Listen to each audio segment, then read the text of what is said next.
The night before our wedding, my fiancé held a bachelor party and spent it with his old flame. I didn't cry or make a scene. I simply put on my wedding dress and showed up at the wedding as planned. Except, at the ceremony, I gave the ring to another man. Merlin thought I was just acting out of spite. So, to provoke me into returning, he flaunted his affection with a young, beautiful woman. He called me and said, "If you come back now, it's not too late. I'll break up with her." But over the phone, I heard Norton, Merlin's arch-rival, cut in impatiently. "Linda's carrying my child. Don't bother her." I stood on the stage in my extravagant wedding dress, hand in hand with Merlin. The officiant held the rings and began to read the vows. "Mr. Merlin, do you take Miss Linda to be your wife, for better or?" "I do." Merlin interrupted, his hand tightly gripping mine. Into the microphone, he proclaimed loudly, "I do, Linda. I do."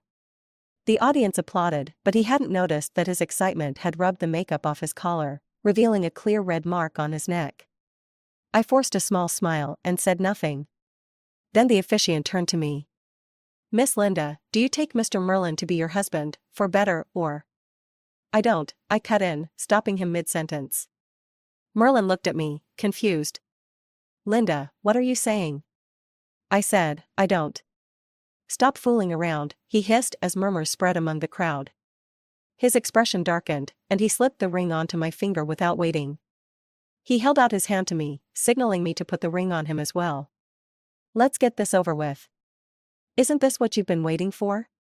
I had been waiting for this day, until last night. At his so-called bachelor party, Merlin had kissed his old flame, Sheila. She was sitting on his lap, and they were passionately entangled. Someone had asked him, "How does it feel to be marrying Linda tomorrow?" "Let's not bring up things that ruin the mood," he'd said with a laugh. "But didn't you chase her for a long time?" they'd continued. "Once you have her, it's not that exciting.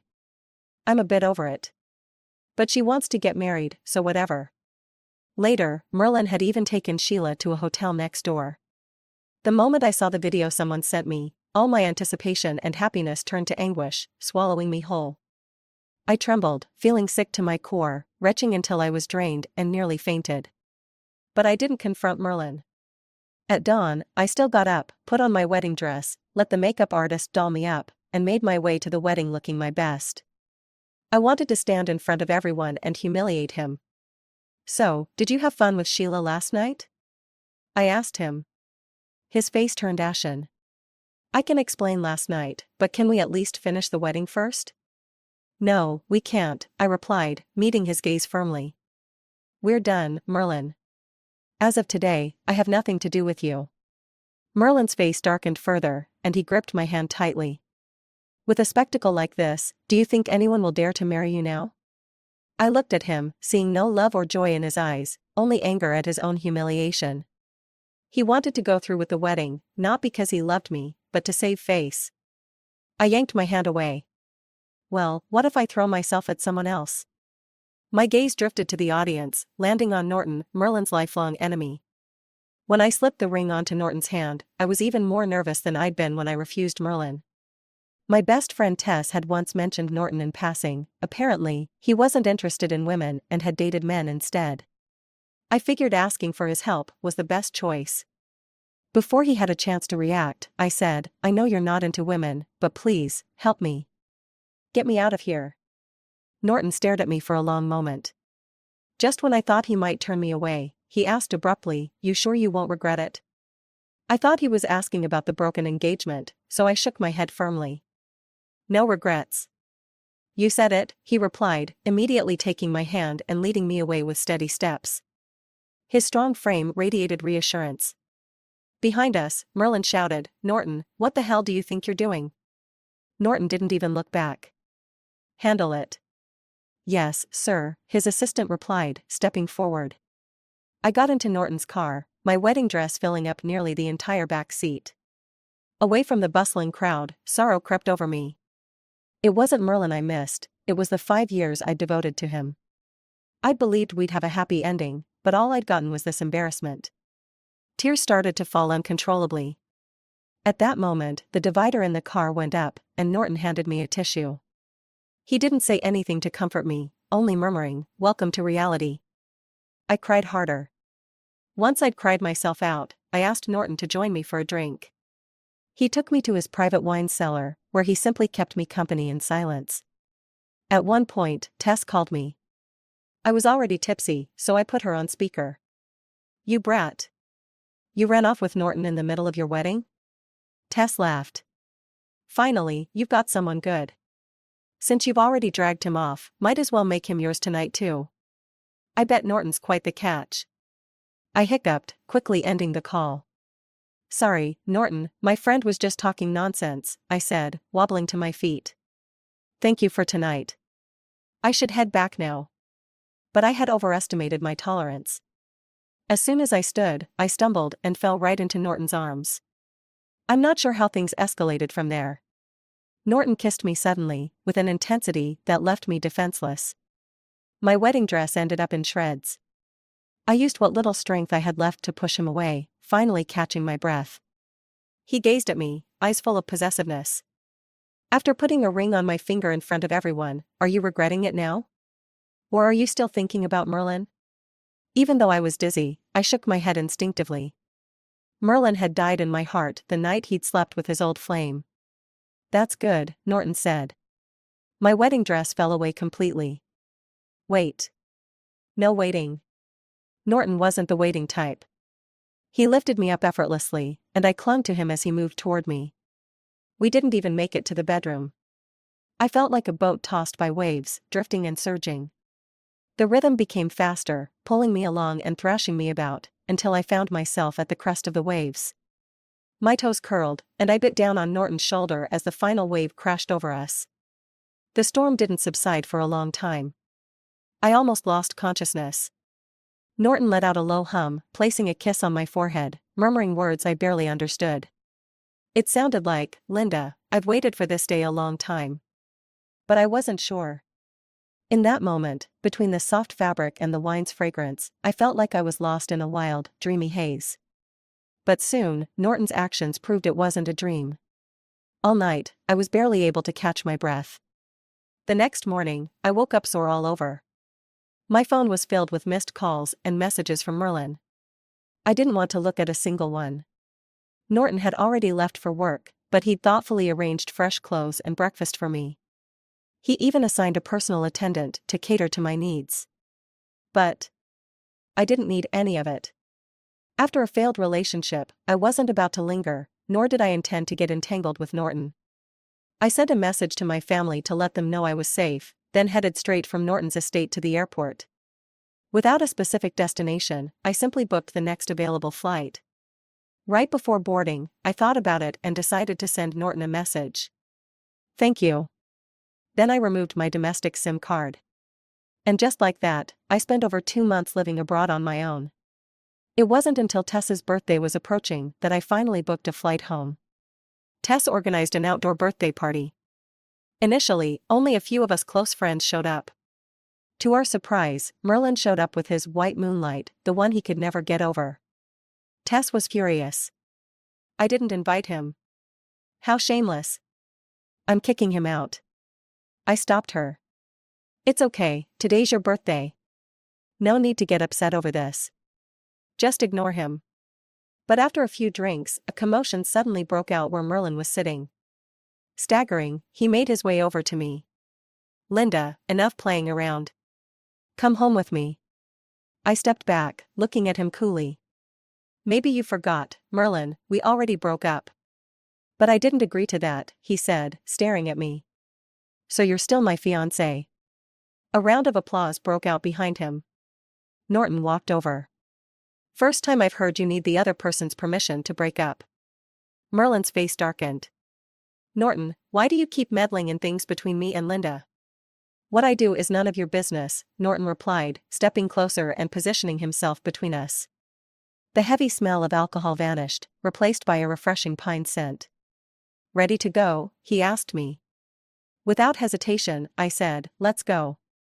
Behind us, one of Merlin's friends muttered, "Looks like Linda really doesn't like you anymore. Maybe she's with Norton now." Merlin said, "Impossible. Norton's not even into women. Linda's just trying to annoy me." The more she acts up, the more it shows she cares about me. Just wait. I have plenty of ways to make her come back obediently. I ignored Merlin's nonsense. But because of his scene, I didn't get to eat much. Noticing that Norton had no intention of leaving, I thought about it and politely asked. I'm going to get some food. Care to join me, Norton? Which led to the two of us sitting at a streetside food stall. The lively chatter and rising smoke from the grill clashed starkly with Norton's expensive suit. But he sat there with ease, placing his designer suit on the cheap plastic stool without a hint of discomfort. When the barbecue arrived, I said, if you don't feel like eating, don't force yourself. Norton glanced at me and picked up a skewer, eating it. Not bad at all. I remembered the times when I was with Merlin. Whenever I got tired of fancy restaurants and wanted to try something different, he'd always complain that street food was unsanitary. Linda, we have money. We don't need to eat that stuff. To me, street food had nothing to do with wealth or status. One year, on my birthday, he reluctantly agreed to go with me to a food stall. But the whole time, he sat there with a deeply furrowed brow, wiping the seat multiple times before he'd even sit down. Watching him struggle to eat, I said, if you really don't want to, just don't eat. I'll eat by myself.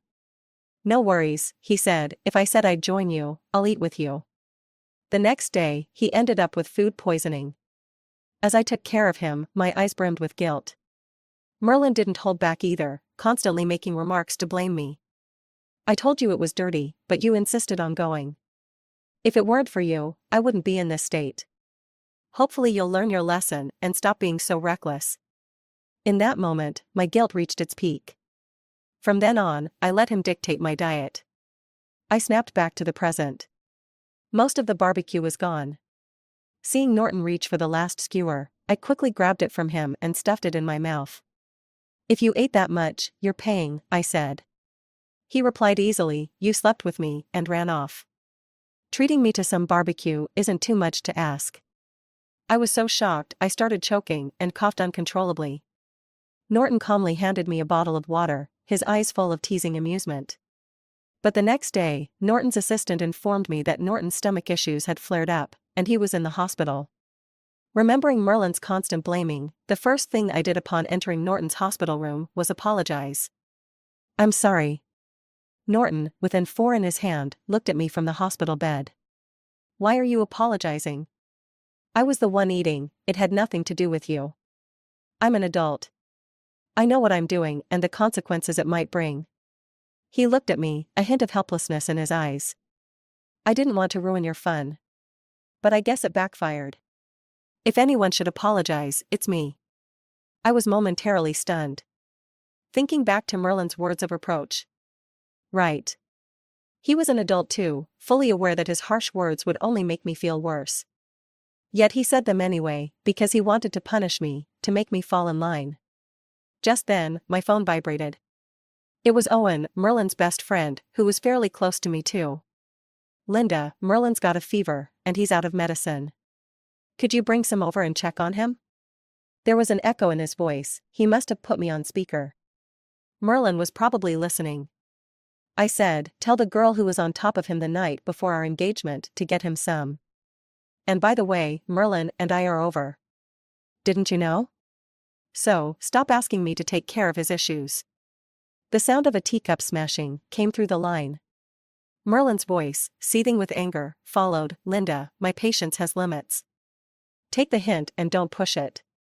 I gave a cold laugh, just about to respond. Norton suddenly called to me, Linda, the 4 is finished. Can you call the doctor? I was a bit puzzled, his assistant was right beside him, and the call button was by the bed. Why ask me? The answer came a second later when Merlin exploded on the other end of the phone. Linda. You'd rather take care of Norton than come check on me? So he wanted to provoke Merlin. Playing along, I replied, yes, is there a problem? Merlin became even angrier.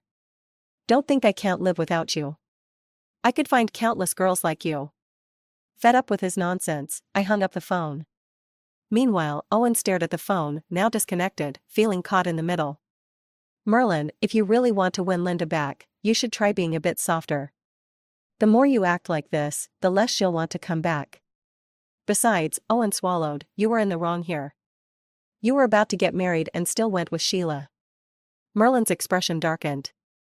I was drunk that night, and Sheila was so forward. What could I do? Besides, it only happened once. So what?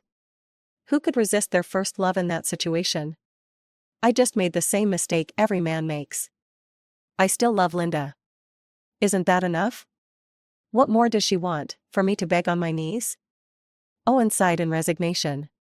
Look, Merlin, I'm telling you now. If Linda ever truly leaves you, don't come crying to me. Merlin's gaze hardened. Leave? With who? Norton? He's no better. You think he likes Linda? He's only using her as a substitute. Though Norton didn't blame me, I still visited him frequently in the hospital these past few days. As I was carefully peeling an apple for him, Tess called. Did you get back together with Merlin? I was confused. What? She sent me a picture, Merlin holding a girl in his arms, kissing her. The girl's face was half hidden. But even with only half her face visible, her style and appearance looked so similar to mine that I was momentarily taken aback, almost thinking it was me. Tess also sent screenshots of the comments below.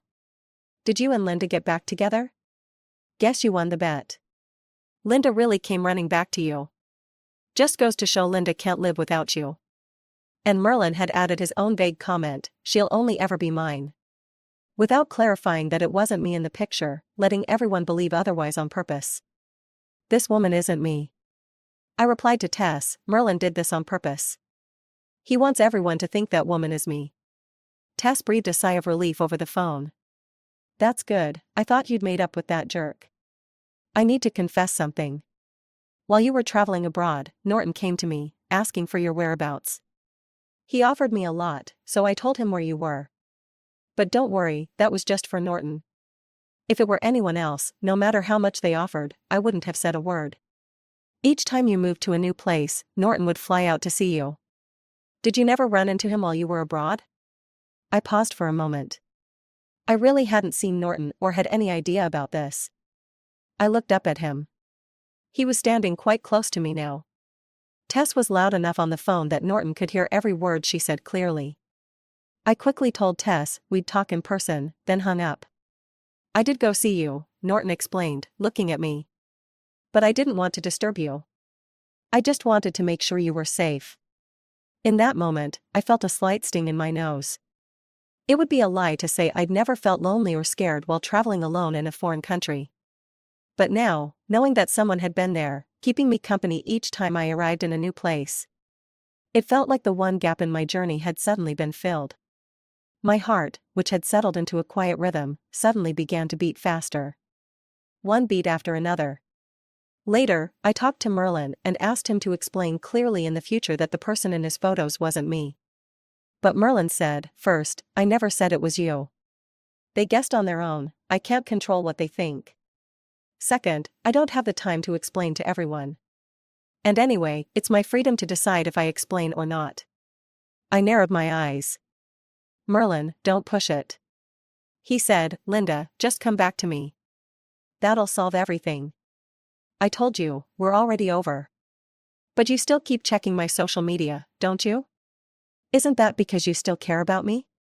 I just found him ridiculous. What exactly do you want? The day after tomorrow, Merlin said, come celebrate my birthday with me. We'll talk in person. Merlin loves crowds. Every year for his birthday, he invites tons of people. The private room was packed when I opened the door. Everyone was crowded around Merlin, chatting. Linda really wants to get back together with you, just look at that expensive gift. Of course. Women always come crawling back to him. Merlin was turning his wrist, showing off a brand new watch. I figured that was the gift I supposedly sent him. But in reality, I hadn't given him anything. He said, after all we'd been through, of course she still loves me. So, that was why he'd asked me to come today. To make me publicly confirm this lie. Well, I'd come to put an end to it today anyway. One of his friends spotted me and happily waved. You're here. Let's make room for her. No need, I replied. I'll just stand here for a bit before I leave. Merlin's face darkened for a moment. Linda, come sit. I didn't move, staying where I was as I spoke to him. Since we have so many people here, let me set things straight once and for all. Merlin and I are officially done. I already posted a video in our group chat explaining why. Feel free to watch it. The group chat had initially been just me, Merlin, and a few close friends, but more people had joined over time, and now there were hundreds. The video I'd posted showed Merlin sharing a passionate kiss with his one true love. After all, we had been together once. I hadn't wanted our relationship to end on such a messy note. But he'd kept pushing, so I had no reason to hold back. And by the way, to everyone here, don't ever try to link me and Merlin together again, or don't blame me if I cut ties with you. Everyone exchanged glances. But someone still couldn't resist speaking up. Oh, stop pretending. Weren't you just in Merlin's arms a few days ago, looking all weak-kneed? I picked up a glass of wine from the table and walked toward him. I poured the full glass over his head. What, you enjoy sticking your neck out? You. I didn't let him finish, grabbing a handful of peanuts and shoving them into his mouth. The person in Merlin's photos isn't me. If you're so curious, ask him who it is. Anyone else have questions? The room fell silent. The only sound was him spitting out the peanuts, with a few muttered two sounds. With my goal achieved, I turned and left the room. Merlin chased after me. He grabbed my wrist and shoved me against the wall, pinning me in place with his whole body. I couldn't move. So eager to go find someone else, Norton? I stared at him coldly. If you know that, then let go. He let out a small laugh. You actually think you can end up with Norton? Look at this. He pulled out a photo from Norton's wallet. They all say this is Norton's first love. Doesn't she look a lot like you? You think he's letting you get close because he actually cares? You're just a stand-in. Linda, he said, touching my cheek, why can't you see that I'm the only one who genuinely loves you? I did all this just to get you back. I walked down the stairs in silence. When I looked up, I saw Norton. He was standing straight by his car, and when he saw me, he immediately stubbed out his cigarette. For a moment, I hesitated to approach him. Seeing me freeze, he walked toward me instead. As he got closer, I took a step back. His voice was a bit hoarse. No matter what's happened, let me take you home. It's late, and it's not safe for you to be alone. We drove in silence. He insisted on walking me to my door, and just as he was about to leave, I called out to him. Norton, I said, holding onto his shirt, the photo in your wallet. The air felt heavy for a moment. A flash of panic crossed Norton's face. The photo in his wallet was of a cyberpunk-styled girl, the lead singer of a band, with braided hair, smoky eye makeup, and bold, asymmetrical earrings. She did look a lot like me. But those who know me well would never mistake her for me. They'd just say she resembles me. Merlin included. Because, from childhood to now, I'd always been the quiet girl, the model student. School uniforms and white dresses were my standard look. Teachers, relatives, even my parents said I was well-behaved, obedient. To everyone, I'd never seemed rebellious, like a train never off its track. It would be hard for anyone to associate me with the girl in that photo. But in fact, that girl was me. So, no, I wasn't anyone's stand-in. That was me in high school. When the academic pressure became unbearable, I'd secretly joined a band under the excuse of going to extra classes. Our band would often travel to nearby cities to perform. I knew no one would approve, so I never told anyone. But it was truly the happiest time of my life. Of course, I'd gathered a small following. There was one fan who attended every single one of our shows from the time I joined. After each performance, he'd send me a handwritten letter along with photos he'd taken of me. But I never knew who he was. After the band broke up, we lost touch. He was a unique note in my rebellious melody, never brought up but always remembered. Until I saw that photo. I recognized it instantly as one of the photos that fan had taken of me. Merlin didn't know the girl was me. He initially thought this photo would make me hate Norton. But it had the opposite effect, leading to an unexpected gain. Why didn't you tell me it was you? Norton said. There were so many fans who liked you back then, I felt insignificant among them. That's not true, I said, my nose tinged with a hint of bitterness. At first, so many people criticized me, saying I sang badly. You were the only one who praised me from beginning to end. Every time I got criticized, I would see your letters and think, at least there's you listening, it wasn't all that bad. When I saw Merlin pull out that photo, I felt even more certain about my feelings for Norton. My ears burned, and I reached out to wrap my arms around his neck, tentatively but deliberately kissing his lips. Norton, thank you for always being there for me. In the next moment, Norton took control, pinning my wrists above my head and kissing me fiercely. The small sofa became a battleground.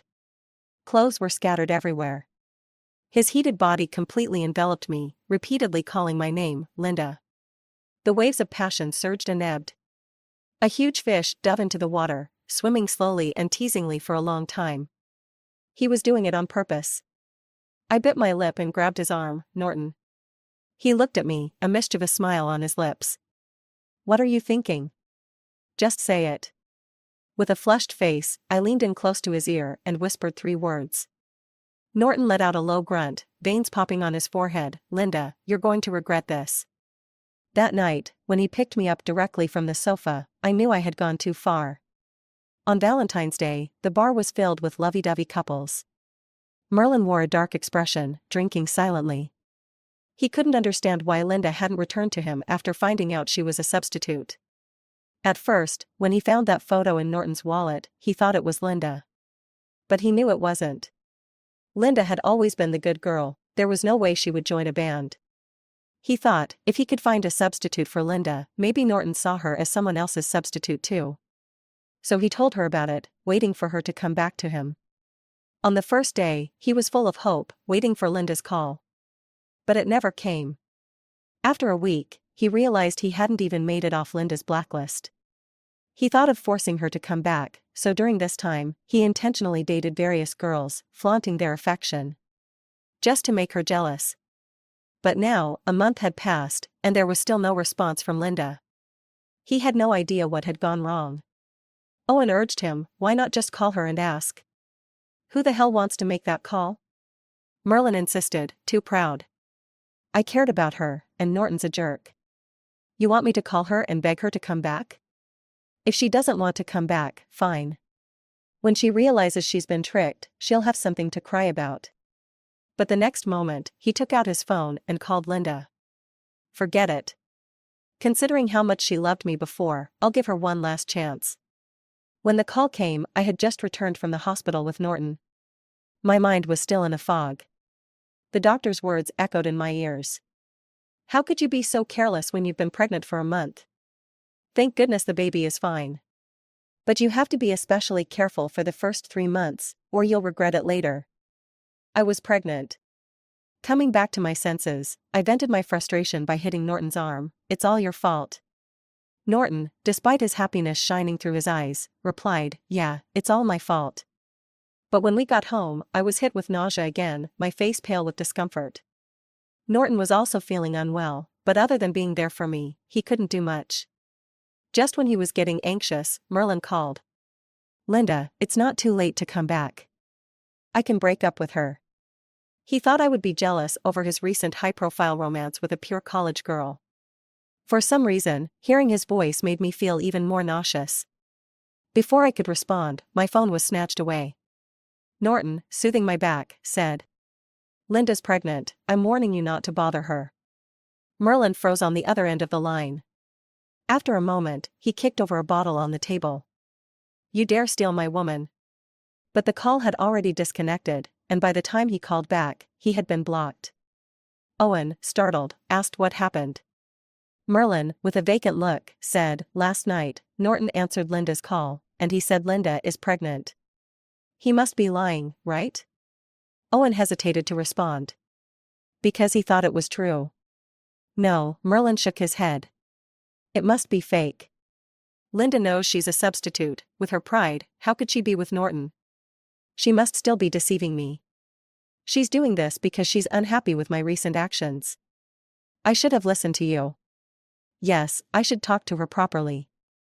I'll buy her a gift to win her back. To make it easier to care for me, Norton suggested I move in with him. I thought about it and found the suggestion reasonable, so I planned to go home today to get some clothes. When I got home, I saw Merlin holding a gift box, standing at my door with flowers. "Linda, I'm sorry," he said as soon as he saw me. "I was too reckless and excessive recently. But whatever I did, it was because I love you. Can you forgive me?" "Look," he handed me the gift box, "this is the diamond pendant you've wanted for so long. I bought it for you. This necklace was what I initially wanted to wear on my wedding day with my wedding dress. A month before the wedding, when trying on the dress, I mentioned wanting to buy that pendant. He had promised me back then. But 3 days before the wedding, when I asked where the pendant was, Merlin said, 'I've been so busy that I forgot about it.' You have plenty of necklaces, can't you just wear another one?" I understood he was busy and didn't make a fuss about it. Looking back now, perhaps that pendant was a reminder. A reminder that he wasn't the right match for me. I smiled sarcastically, "What do I need it for now? If there's nothing else, you can leave." "Linda," he said with a crazed intensity in his eyes, "I know the thing that's been bothering you is that I slept with Sheila the night before the wedding, right? If she hadn't seduced me, it wouldn't have happened.